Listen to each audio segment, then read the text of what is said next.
Welcome back, everybody. Today I have a review for you, and I really love it when a perfume can evoke imagery, take you back to some imagined time or some real place that you had experienced. And today's perfume does that for me in a couple of different ways.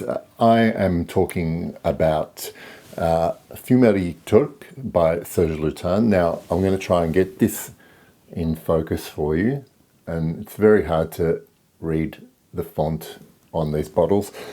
Fumerie Turk has been around since 2003, and it has appeared in a couple of different styles, Serge Lutens flacons. So I've seen it in the regular line rectangular bottles that look like this, and it's also been available in the bell jars, and now it only comes, I believe, in this long, tall, black Gratte de Ciel line bottle, along with a bunch of other quite well-known Serge Lutens perfumes.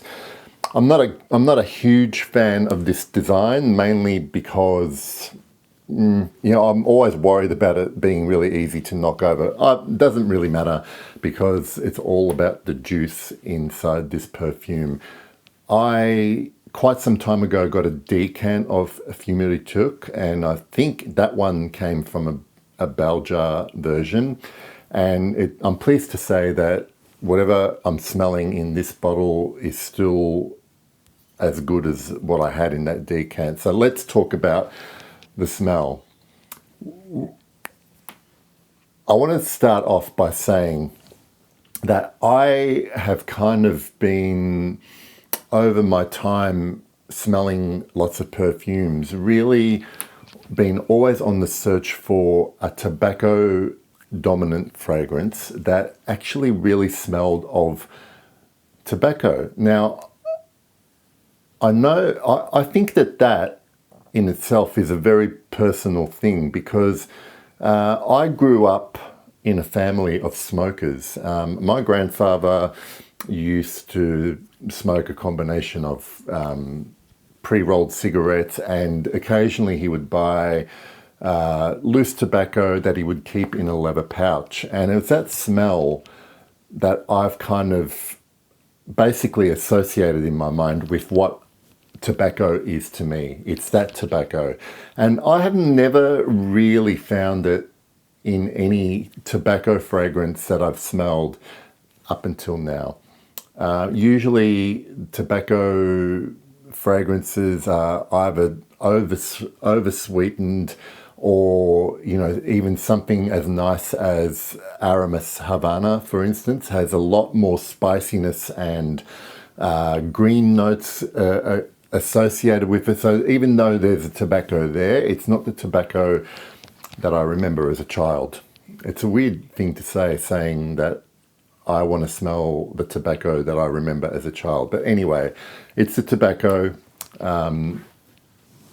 In Fumerie Turk, it's there. It's that there is sweetness, but it's literally when I spray the first spray onto my skin, the first thing that comes to mind is that there's a moistness to it. There is that pungent, dry tobacco leaf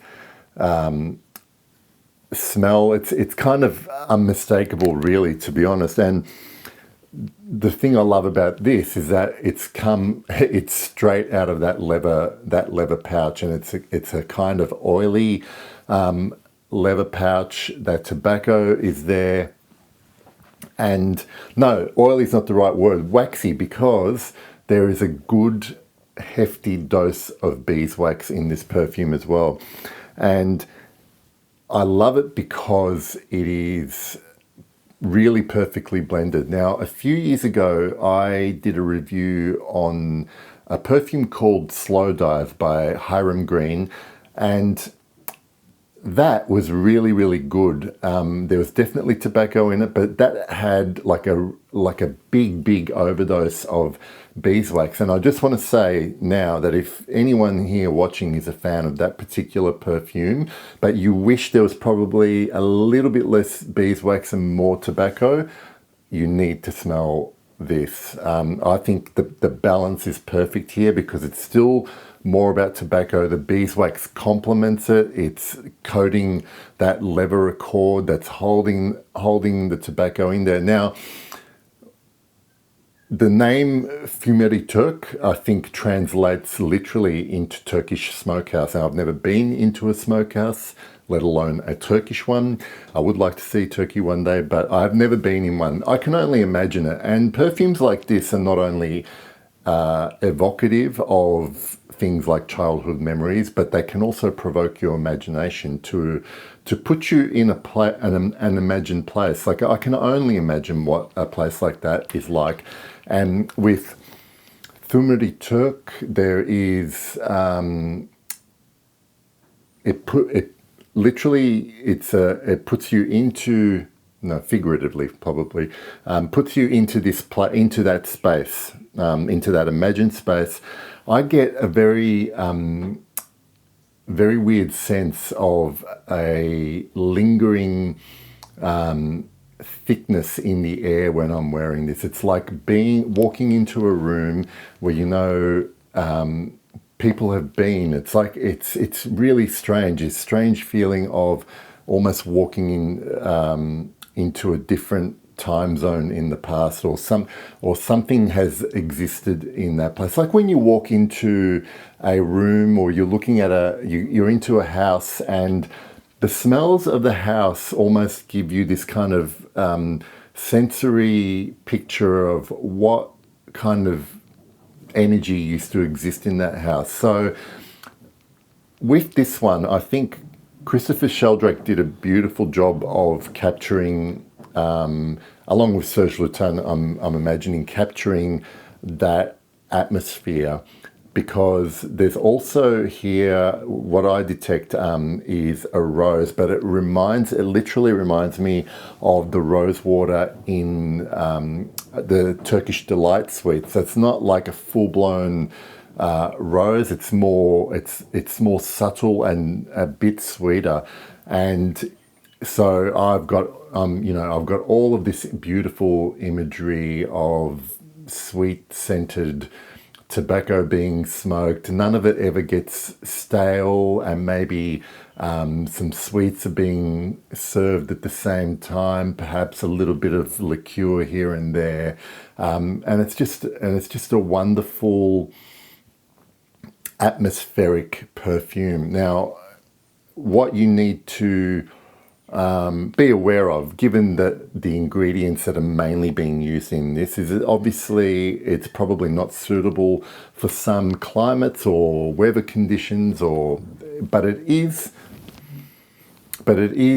totally wearable, and I love that this perfume, first of all, evokes strong imagery, memories, scent associations, but is still wearable. Where a lot of times perfumes don't do both.